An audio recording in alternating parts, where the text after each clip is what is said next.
Welcome to the Business of Widows, real stories of grief, grace, and God's goodness.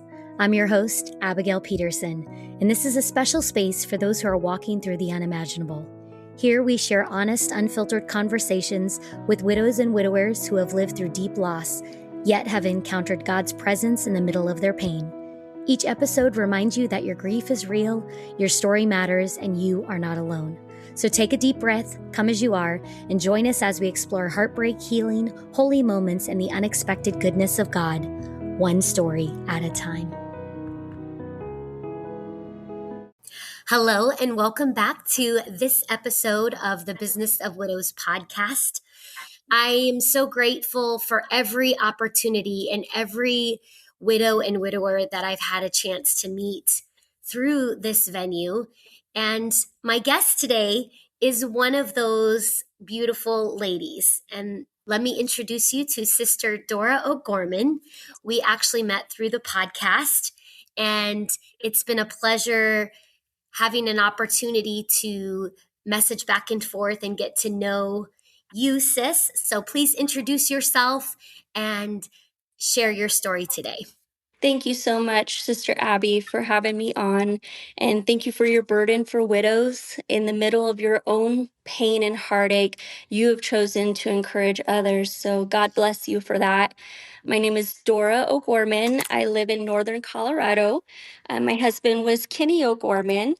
We met when we actually met in grade school, but we were reintroduced when we were 16 years old. We met through some of my family. We were just a couple of wild kids, partying lifestyle. We were not raised in church.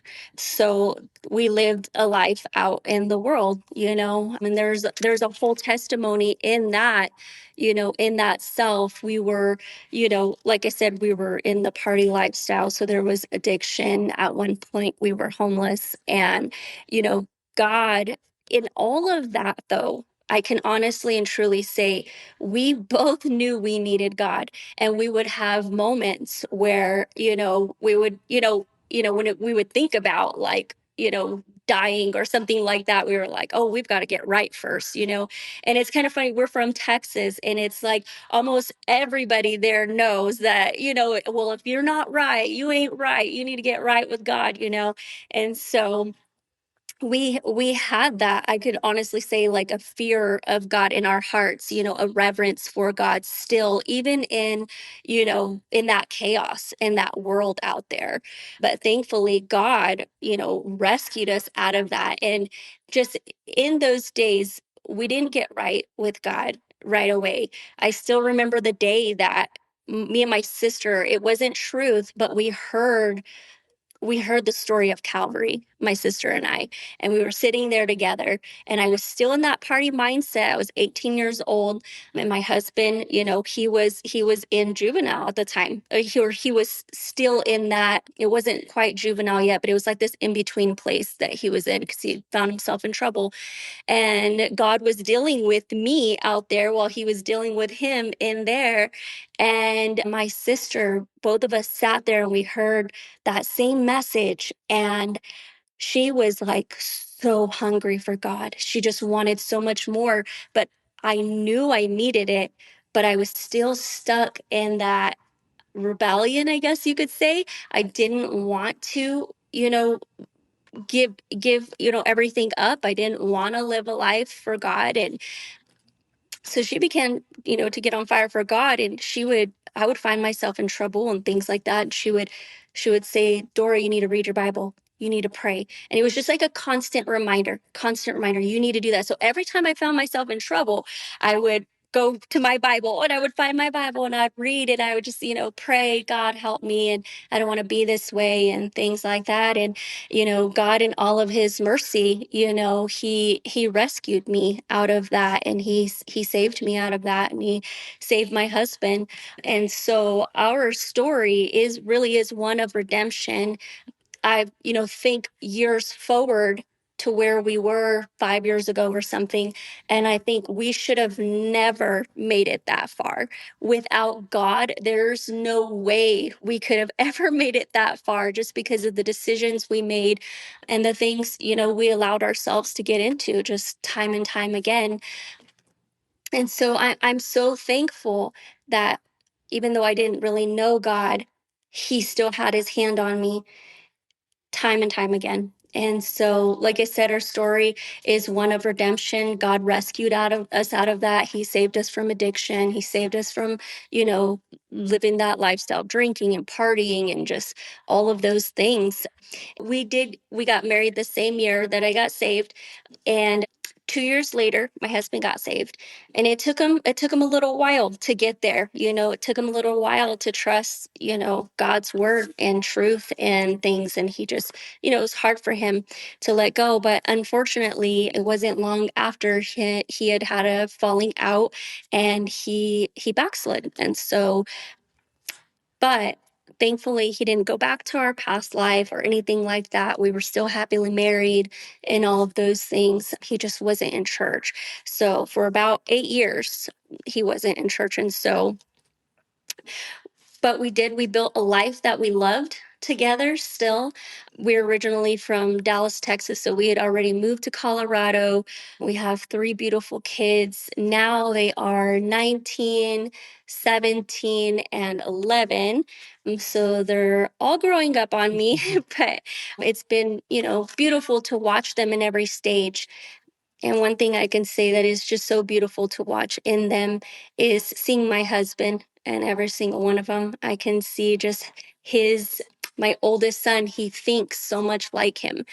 We would be talking about something, and he, is just so logical, and he just break down things. And I was just like, you just sound like so much like your dad. Like, that could have been him telling me that.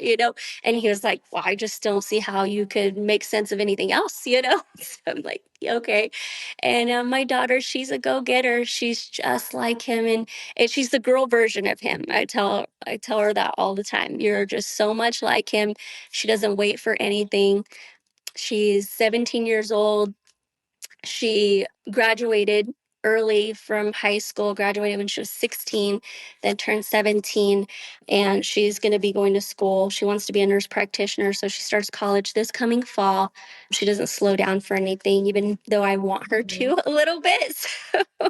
And then my youngest, he is a whippersnapper. He is just like my husband in every way, just that little ornery streak that my husband had.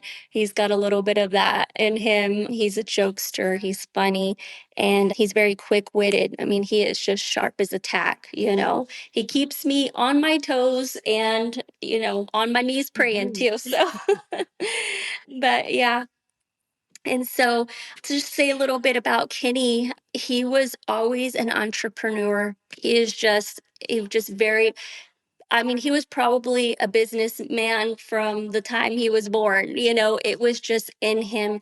He was a leader, and he just always had a sense of direction and where he was going and what he was doing.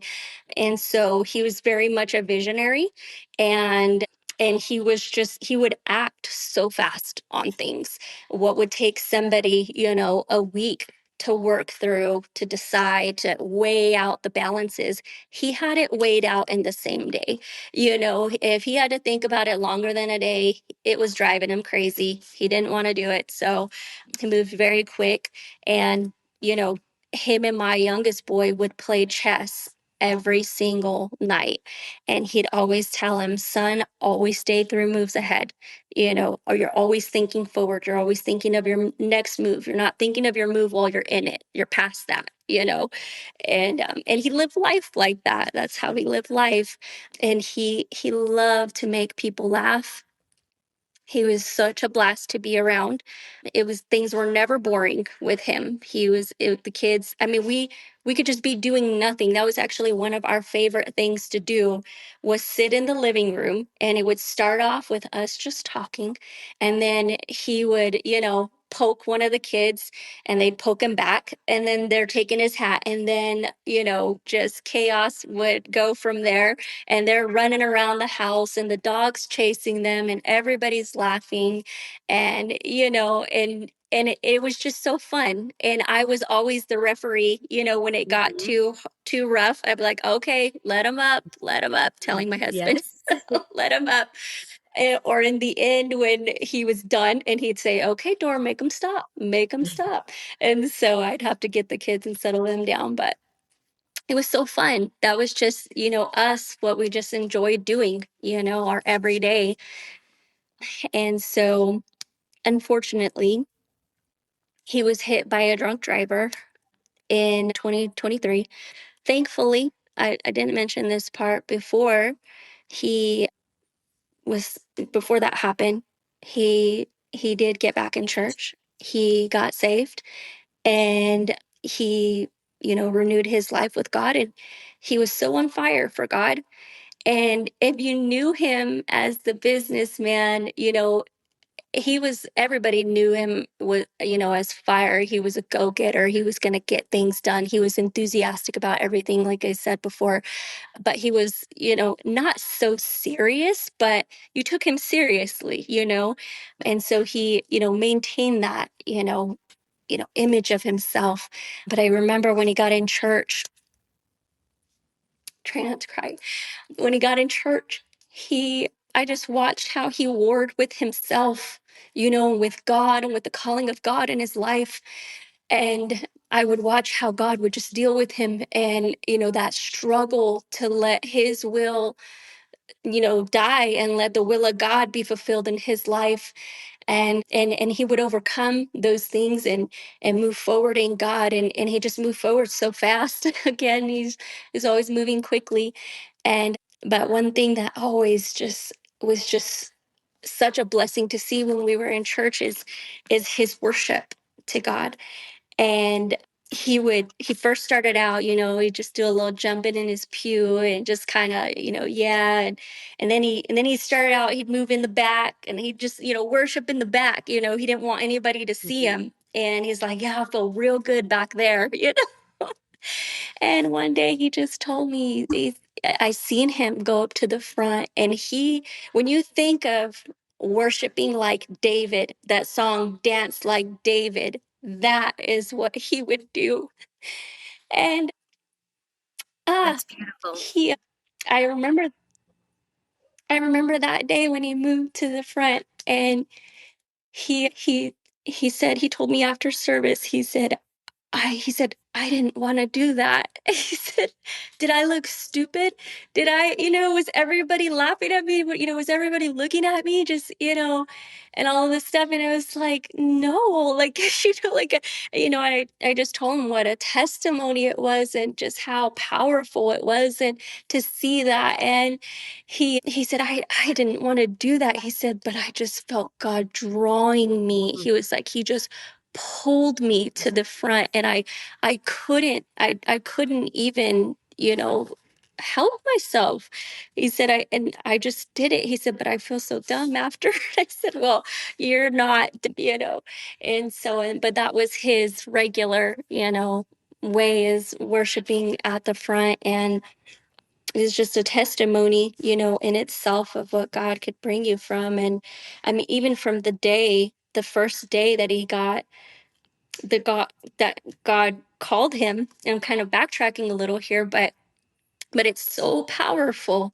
It's so powerful. If you are a praying wife and it's taken a little time, and you're just like, God, you know, is my husband ever going to get saved? Is he ever going to live for you? I love him so much. It's so hard to, even though he's a good man in every single way, he loved our babies. He put so many good things into them. He just, wasn't saved, living for the Lord. And so, but God answered that prayer. He answered that prayer. And my husband, he was just real funny the way he would get about things. And church was a sensitive topic for him.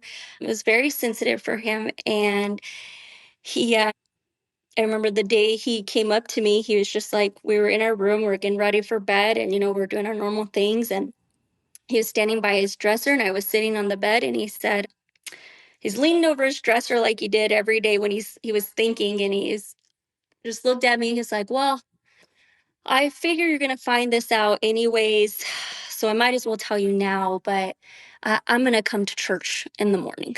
Yeah, I think I'm gonna come to church tomorrow. And I was like, on the inside, I'm like screaming, like, yes, but I had to play it cool, and so I was like, oh, yeah, I probably would have found that out. But yeah, that sounds good. That's awesome. Like, great, high five, And he's like, yeah, I just been thinking about it, and that Will Adams, me and him been talking, and Will Adams is our former pastor. Our pastor now is Jeffrey Elder, but he was like, that Will Adams man, we've been talking a lot lately, and they had become friends, which is a whole testimony in itself, but I will save that for another time. But he's like, yeah, and I think I'm gonna come to church tomorrow. And I was like, okay, sure, And so we go to church the next day. We were gonna hire this gentleman from Washington, and so he was out with us, and he had church background, kind of a cool story. And so he came with us that first morning, and at the time, the bishop of our church, he was pastoring, but he had his youngest son preaching. And so they just preached a very, I don't want to say basic message, but just like, Jesus' name and all, getting filled with the Holy Ghost and all that good stuff. And, it was good. And so we left, we went out to eat, and my husband was just really thoughtful, just in his thoughts. And he had to take this gentleman back to the airport, get him back home. And so he's like, I'm going to take him to the airport and I'll be back. He said, I think I really want to be at the night service. And so I was like, okay, yeah, that sounds good. Trying to play it cool. And he comes to that night service, and he was just so locked in. And that message was so anointed, and just a message directly for him. And in it, it was talking about he was talking about Abraham. He said in that moment, Abraham had to move. He said he couldn't wait for later. He said if he would have waited for later, trouble would have came. And he didn't realize what he was, missing when he moved. And so he was like, Abraham, you need to move. And I tell you what, sis, there was nothing that could hold him back from running to that altar. He practically just ran up there, and and that was the first of God just breaking his will, and helping him to see, you do need me. Like, I know you're great, you're awesome, you have all this talent, you're amazing, yada yada, but you still need me. You still need me. And he's seen that in that. And so I'm forever thankful for that. So, we did go through a very hard trial right before he passed, but thankfully God pulled us through that. And in 2023, he was hit by a drunk driver. And like I said, that type of pain is something I wouldn't wish on anyone. It's a dark place, you know. Sometimes you don't know which way is up, you don't know which way is down. The day of I was there, it was, happened in the evening, 10:30 at night. And I didn't see him, of course, but I was there. And when I realized it was him, thankfully, my friend Natalie, who's an RN, she came out to be with me. And when I realized it was him, my heart hurt so bad. It just felt like somebody was squeezing it and they were not letting it go. And I told her, I said, Natalie, I don't think I'm having a heart attack, but my heart hurts so bad. It hurts so bad. And I like breathing, but it's very hard to breathe. And she explained to me it's anxiety, and it's going to be okay. Thankfully, we immediately just went, picked up my kids, went to her house, and thankfully, my kids were able to hang out with her daughters. They went downstairs. They're playing foosball. They're like, they have no clue. They have no clue. They knew something happened, but they had no idea what was going on. I was able to speak with the coroner and get get work through all of that shock and just, and thankfully I was able to get myself together when by the time they, I pulled them upstairs and told them what happened. And you just feel like you go into this pit, you know, that dark place. And thankfully, God was in there with me. He didn't leave me alone. He didn't let me suffer by myself. He walked with me every single day. And I would, at the moment I would cry, he was there. Like he was just there, and I could feel his presence, and I knew he was walking with me, and I knew I was not alone. Some days it's weird though. Sometimes you still feel alone. You're just like, Mhm. God, where are you? But he sends those gentle reminders to let you know that he is right there with you. He is there. And about a month into it, I got to a place where I did not want to cry anymore. I was done crying. I wanted to go numb. I didn't want to feel all the feelings that come with it, because you do just feel every emotion possible, just every emotion. And I didn't want to feel that anymore. And so I said, I'm done crying.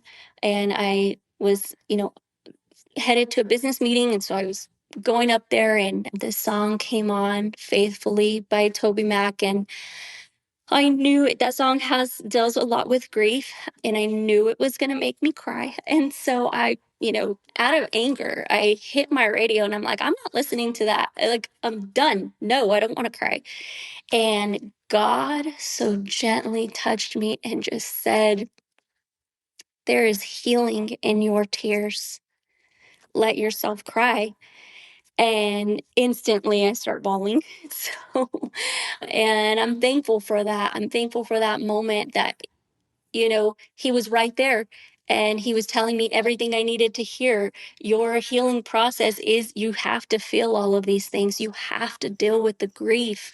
If you go numb, it's going to come out another way. You're going to feel it in another way. You're going to become bitter. You're going to become, all of these different things that happen when you don't deal with the grief.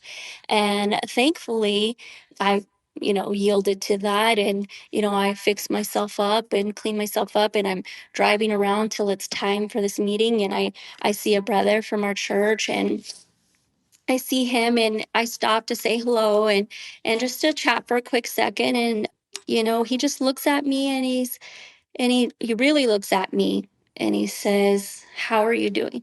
And I, didn't have a lot to say because I wasn't doing good. Like, don't ask me that, fighting back the tears. And he just says, sis, there's healing in your tears. It's okay to let yourself cry.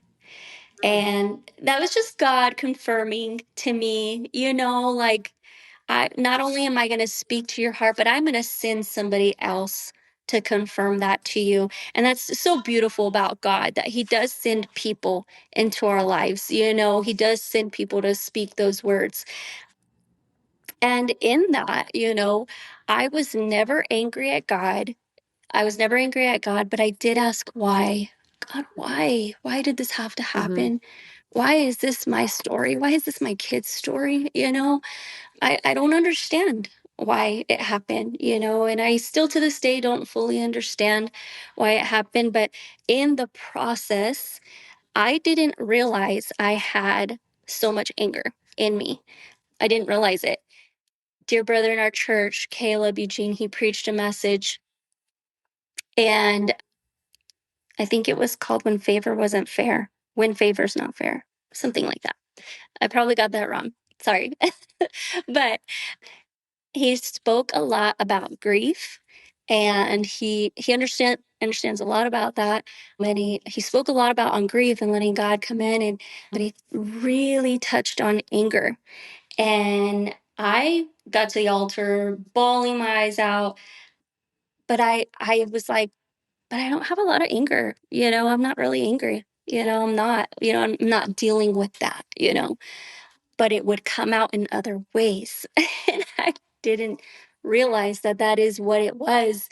And I had a lot of anger for the situation, the man that hit my husband, Yes. and there was, and then there was others that I had, and I'll be very careful when I'm saying this because I did not have a bad situation necessarily when my husband passed. Everyone was so good to us. They surrounded us, took care of us, loved on us. We had people come from Tennessee to be with us. We had all of our family from Texas to come be with us. My mother-in-law and family, my brother, my sisters, everybody just came and wrapped their arms around us and completely. But there were a few outside situations that were not so pleasant. And it was easy to be angry at those people and to have that anger towards them. And I didn't realize, and I was just like, well, because they just did the worst, they just did the worst thing ever. And they're so mean. And so it's okay to be angry at them. It's so mean, or so whatever towards them. But I realized that I, I remember in that moment of realizing I needed to forgive in so many ways, specifically, the man that did it, that message came back to me, the message on anger. And I realized it like that. Like, that's the anger. You've had anger this whole time. You're holding things against people. You're holding it, and obviously it's, there is a righteous anger to be had, but at the same time, choosing not to forgive, it only holds you captive. It only holds you captive. It holds you captive in your mind, you know? And the forgiveness for is not for them necessarily. It's for you. It's for your own self so that you are free, So they're not holding up that space in your mind, They may not even think about you every day, but you're thinking about them, and they're living rent free in your mind. And that does develop bitterness and just that angry, and it'll come out in so many different ways. So choosing to forgive was hard. And even just saying it, and obviously in these situations, I couldn't necessarily talk to these people to tell them, I forgive you, you know, but I would just have to say it. I think it was Corey Ten Boom. She came to this situation where she came in late years later after the Holocaust, all these things. She's a speaker, for the Holocaust and all those things. And she had to meet a Nazi, and he asked her for her forgiveness, and she told him she did forgive him. And she told him, sometimes told she was speaking to people, and she said, sometimes you have, even if you don't feel it, you can say it, and eventually you will get to that place where you truly do forgive, you know and so in that beginning, I would just have to say it. I forgive them. God, I forgive them for doing this. This is so mean. This is so hurtful. God, I forgive the man that did not care about his own life. He didn't care about anybody on the road. He didn't care. And he didn't care that my husband was a husband. He was a father to 3 kids. He was a businessman. He was a friend. He was a son. He was a brother. He didn't care about that. He didn't care whose life he wrecked. But God, I forgive him. Mm. God, I forgive him. And those words are hard to say, even to this day. They can be hard to say, but it is an action. I would choose to forgive. What you're sharing right now is so very important to hear because I've had an opportunity now to speak with many different widows and widowers, and every story is unique. Every situation is unique. But you were 36. Your husband was 36 when he passed away, leaving you a widow, a very young widow, with 3 kids. I believe at the time they were 8, 14, and 16 at the time. And Yes. Yes. when someone else tragically takes, in your situation and in my situation, our husband's life, there is an added layer of grief And that is that anger and that forgiveness. And as true Right. Christians, as people who stand up on the word of God and say, I believe, I have always said, when you look at the 10 Commandments, it talks about lying, it talks about stealing, it talks about murder. It it's all. It's what people label as a Right. little sin and as a big sin. And so if God can forgive a little sin, he can forgive a big sin. And taking Right. on that forgiveness is such another added layer of grief. And I'm glad that you're sharing that because there are others that are experiencing that as well. And like you said, forgiveness is not necessarily for the person, but it's for ourselves because I don't want that anger to turn into bitterness and ruin me as a person, ruin me as a child of God. I don't want to. I don't, and the Bible speaks about the root of bitterness. So thank you for sharing Right. about how you have chosen, to forgive. And it is difficult. And it does start with speaking it and saying, I do forgive. And that when you say those words, there's a dull ache in your heart. And there's a spark in your mind Yes. when you say it because it's hurtful. But to think that the King of Glory forgave us and laid down his own life Right. for us. Right. And I just think, if the Lord can do that for me, then who am I to hold something against someone else? Even if that was their Right. intention or, it wasn't their intention and it was an accident, you know, God forgave me. So thank you for sharing that today because I think there is such power in forgiveness. Yes, there truly is. And I love what you said that God forgave us, and who are we to withhold that from others, And, they did the worst to him. They killed him, and he chose to forgive. Forgive them, Father, for they know not what they Yes, do. And, and that's a calling in all of us to forgive at one place or another, whether it's small or big, you'll have to forgive someone at some right. point. So, I think one of the other difficult things in being a young widow is raising kids on your own. We never intended to be a single parent. We never intended right, to try to navigate being the mom and the dad, although we cannot. But you're trying to have this right. balance of, well, what would my husband do? Or how would my husband respond in this situation? What would my husband say? And, I think that is just a challenge of being a young widow. And I hope that others that are listening today, if you ever encounter a young widow, give them extra love, give them extra support, help them, do what you can to be a blessing to them with their kids. I will honestly say that Right. there is a family in our church that has went above and beyond for me and has called me up and said, "Hey, we want to do something, with your son. We want to take, we want him to be a part of this." And I appreciate that. I appreciate that because I Yes. think especially for young boys, and I know your son is 11 now, but they need strong role models. They're We're never going to replace their father. Yes. That's a given. Right. There's no replacing their father, but they do need strong male role models in their life. And I am just so grateful for that. It's just it's a difficult place to be, but that's the power and beauty in having the family of God is that there's people that are willing to step in and help support.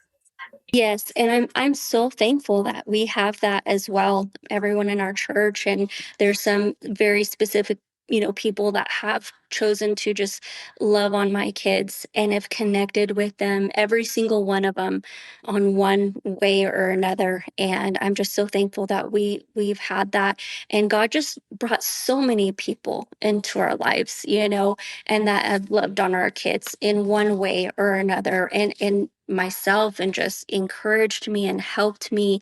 And speaking about your kids, it is so hard to watch them walk through this. It is one of the most difficult parts, is not being able to, take that pain from them. I've prayed so many times, God, if it meant that I felt every ounce of pain that they're feeling, I'll take it. I'll take it on me. I don't want them to feel it, but they're walking in their own testimony.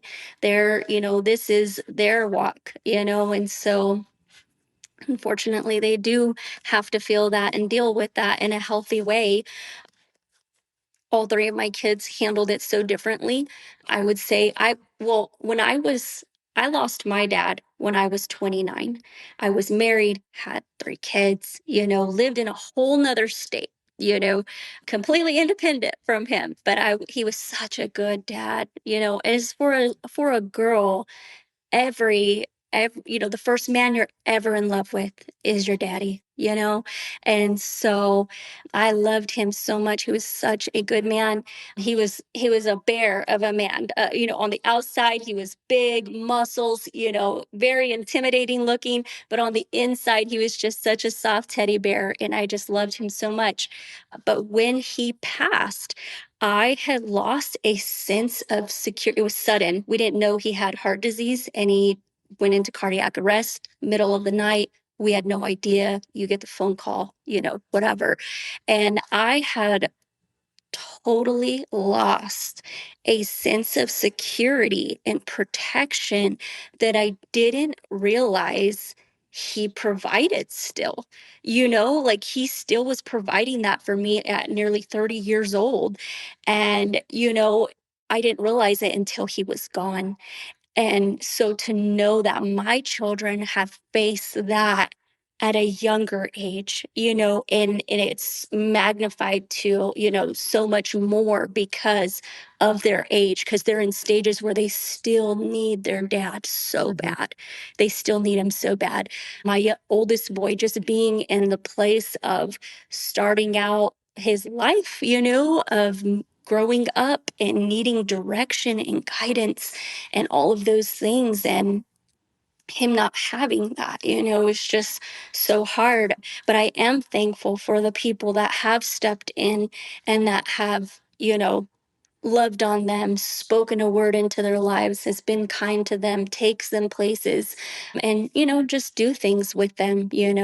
I'm so thankful for that. And so, just moving forward, I would say in the first 5 or 6 months of all of this, I was, I just had, I honestly could say it felt like I didn't know if I was coming or going. You're just in that survival mode. You're, everything is mentally draining, brain fog, decision fatigue, overwhelming. I would give my first part of my day to my children, their immediate needs, to our business, and, you know, and then by 5 o'clock, 4 or 5 o'clock, I was done for the day. I couldn't do anything else mentally. My brain was just fried. And, I would just be there. But I'm thankful that God, because another thing that I didn't share is our business, I was not in the forefront of that. My husband did all of that. I handled the overflow. I handled, paperwork and taxes and, you know, dealt with the accountant, payroll, all that good stuff. And he was he did everything. It was his, and it was is his love. He loved doing interior repair. And he started it from a 1989 Jeep Cherokee, and, grew it up. At one point we had four vans running, and, he built it from nothing, and And so I just, I knew a lot about the business from, everything I learned with him, everything. And we would go to work with him sometimes. Our kids would go to work with him. And so I obviously knew everything, how it all worked, but I just had never done it myself, And there was a day where I just began to feel like everything was so overwhelming. I would go to the church every day to pray. And one day I'm at the church and everything felt bigger than me. It was like Peter, he's getting out on the boat and the waves, he looks up and the waves are so high. They're bigger than him. And he doesn't know, you know what I mean? Like he doesn't know how to move forward. He doesn't, God, if you'll bid me, I'll come, but he takes it, he's looking at Jesus, he's got his mind on God. And then for a minute he stops and he looks at everything around him and it looks like it's going to take him under. And that's what it felt like for me. And I said, God, everything feels so big. Everything is so overwhelming. Like it's bigger than me. And I don't know what I'm doing. Like I just felt, so inadequate. And he so sweetly spoke to me and said, you don't, you're walking on water. So keep your eyes on me. And in that moment, it just gave me so much peace because I knew that if I would just keep my eyes on God, He would keep me moving forward. And I didn't have to understand everything right away. I didn't know how to do interior repair when I started. It's a very difficult thing to learn. Not everybody can do it.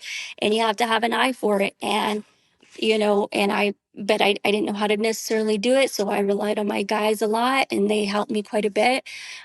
And my manager, he was just unbelievable, how unbelievably helpful, and so many people in that as well. My husband's very good friends became my very good friends.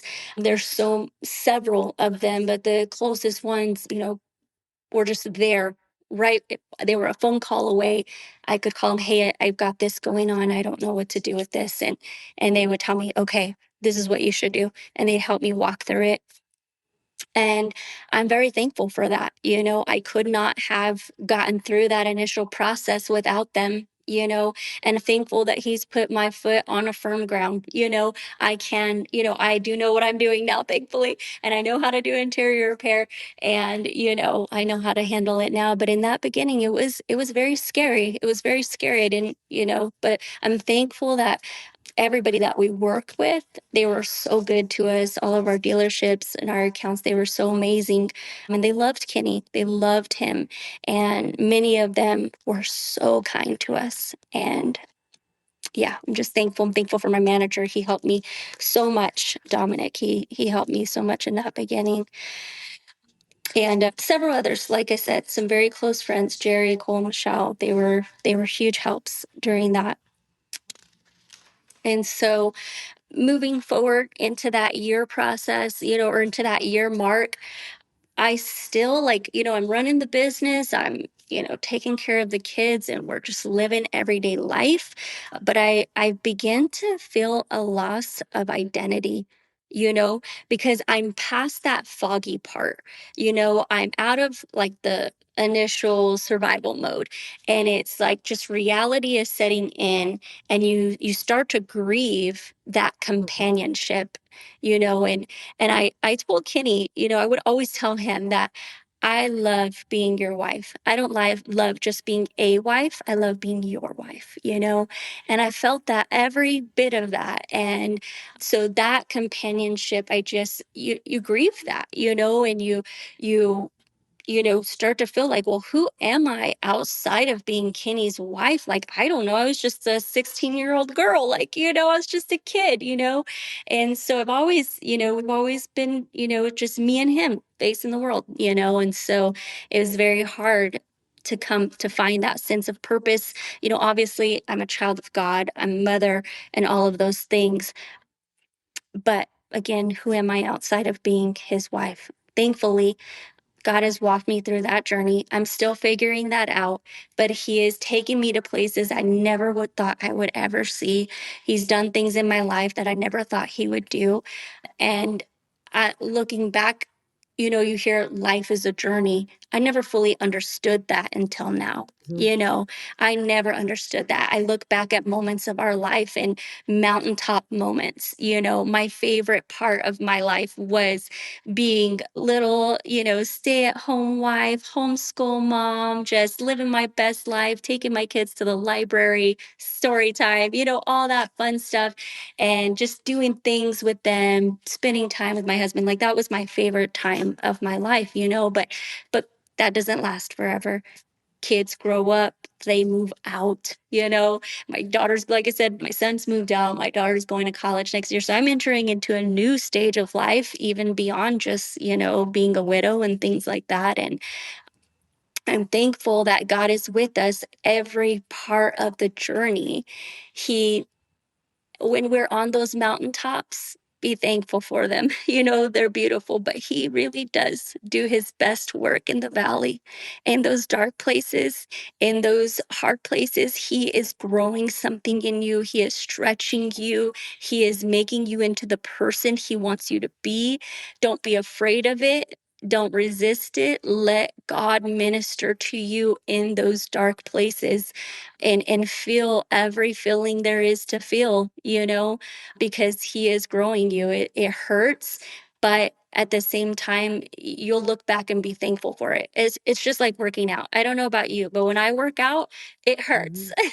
So I go to the gym with my daughter, and there she is on the treadmill. I mean, she's just breathing so cute, she's just doing her thing. And here I am next to her, huffing and puffing, and trying to catch my breath. And I'm not even going as fast as her. But those muscles that I'm developing, that I'm stretching, they're hurting and things are breaking in there because they're getting bigger, they're developing. And exercise is good for you, even though it doesn't always feel good. I love what you said. He does his best work in the valley. I love that. He does. And that's difficult. That's difficult. I heard a Yeah. message preached one time that talked about the fruits growing in the valley. They're not always on the Mm, mountaintop.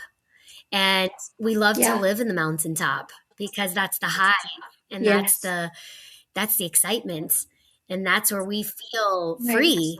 But in the valley is where He does his best work.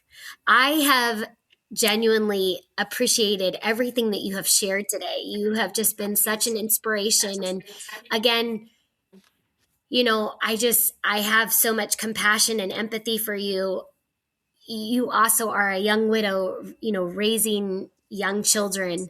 And what would be some of your final words to share with our listeners today? I would say for the newer widow, you will feel joy again. It won't always hurt this bad. You can make it through today. If you can make it through the next moment, you can make it through the next hour, so forth. I have a very good friend that told me, and I was just thinking about it here recently, and I was chatting with him about it. And he was helping me in a very difficult time, and he said, Dora, we can do anything as long as it's temporary, right? And I was like, yeah, it's hard Mhm. though. But he was so right. And in that, it's saying if you can make it through today, you know, you can make it through tomorrow. You can keep going. You can keep moving forward. Let God minister to those hard, hard parts. To the widow that may be a little further along, you found your way of keeping busy, doing things. Life is moving forward. You've Grief never goes away, obviously. Grief is just love, and so you never get, quote unquote, get over grief, but you do, I would say, learn how to cope with it.